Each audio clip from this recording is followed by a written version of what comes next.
Hello students, आज हम जिस टॉपिक पे डिस्कशन करने वाले हैं, again a most important one topic of class 10th, quadratic equation.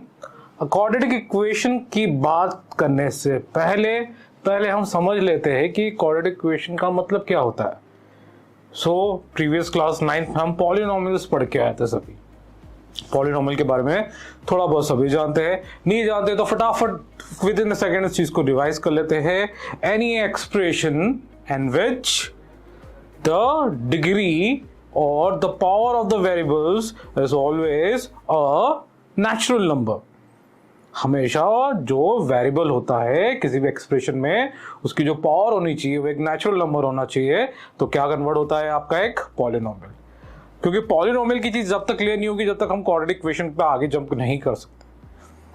अब जैसा कि मैंने यहाँ पे एक छोटी सी डेफिनेशन लिखी हुई है क्वाड्रेटिक इक्वेशन को डिफाइन करने के लिए, that the polynomial equation whose degree is always 2 is called quadratic equation. तो किसी भी पॉलिनोमियल इक्वेशन का यूज कब होता है? एक्सप्रेशन इक्वेशन में कन्वर्ट कब होता है? जब इक्वल का साइन इसके अंदर आ जाए।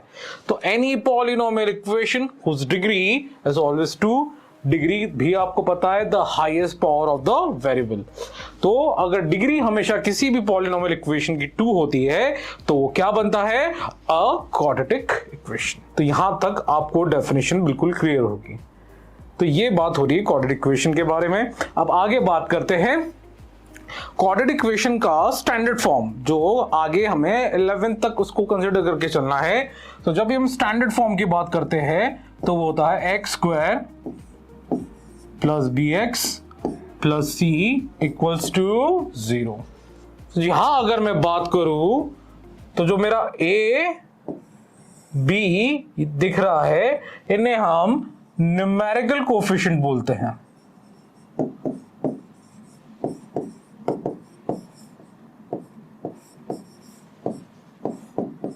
तो कोई भी न्यूमेरिकल नंबर जो वेरिएबल के साथ अटैच होता है that is called numerical coefficient. और जहां आप x को देख रहे हैं ये हमारा वेरिएबल है,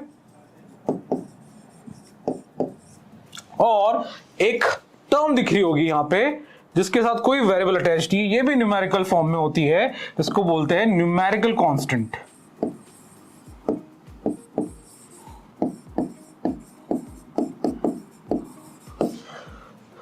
तो ये जो 3 चीजें आपको दिख रही है यही आपको आगे इसमें चैप्टर के अंदर पढ़ना है। ये आपका स्टैंडर्ड फॉर्म कहलाता है किसी भी क्वाड्रेटिक इक्वेशन का। तो क्वाड्रेटिक इक्वेशन क्या होता है, उसका स्टैंडर्ड फॉर्म क्या होता है, अभी हमने डिस्कस करा है। इसके बाद हम बात करेंगे roots of any quadratic equation. ये रूट्स का मतलब क्वाड्रेटिक इक्वेशन के अंदर क्या होता है? तो छोटी सी बात करें, जब मैंने आपको स्टैंडर्ड फॉर्म की बात करी थी, जब मैंने स्टैंडर्ड फॉर्म लिखा था x square plus b x plus c equals to 0, तो यहां पे ध्यान रखिएगा x की वो वैल्यू जिसको किसी भी इक्वेशन में पुट करने पे वो इक्वेशन की वैल्यू 0 हो जाए। The value of the variable which makes any equation 0 is called the root of any quadratic equation. जब हम लीनियर इक्वेशन की बात करते हैं तो लीनियर हमें पता है कि उसका हमेशा एक सॉल्यूशन निकलता है क्योंकि उसकी डिग्री भी हमेशा कितनी होती है? 1। जब हम क्वाड्रेटिक इक्वेशन की बात कर रहे हैं तो हमें पता है इसकी डिग्री 2 होती है। तो जब इसके रूट्स के बारे में बात करेंगे तो रूट्स के बारे में जब बात करेंगे इसके रूट्स भी 2 ही निकलते हैं।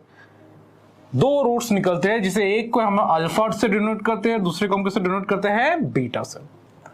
तो this is the sign to denote any roots of quadratic equation alpha and beta. अब ये अल्फा और बीटा आगे जाके काफी दिलचस्प चीजें आपके अंदर चैप्टर के अंदर बनाने वाले हैं। वो क्या दिलचस्प चीजें होगी उसके बारे में हम बात करेंगे। आगे देखते हैं कि रूट्स का क्या आगे यूटिलाइजेशन है। तो इसमें जो सबसे पहली चीज निकल के आती है that is called relation between roots and coefficients. तो जब मैं बात कर रहा हूं relation between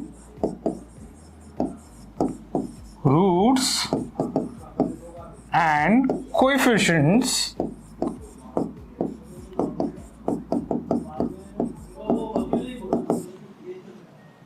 of any quadratic equation.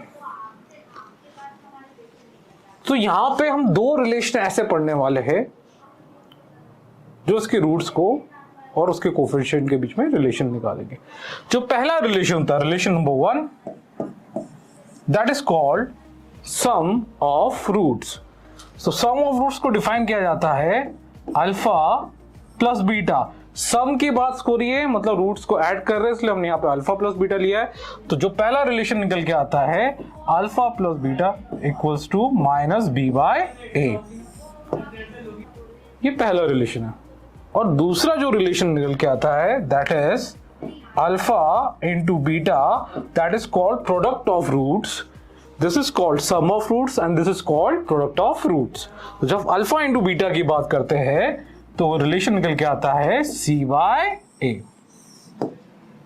ये दो रिलेशंस हैं जो इस चैप्टर की शुरुआत में हमें काम में आने वाले हैं। इन दो रिलेशंस को ध्यान रखिएगा। First is called sum of roots and the second one is called product of root.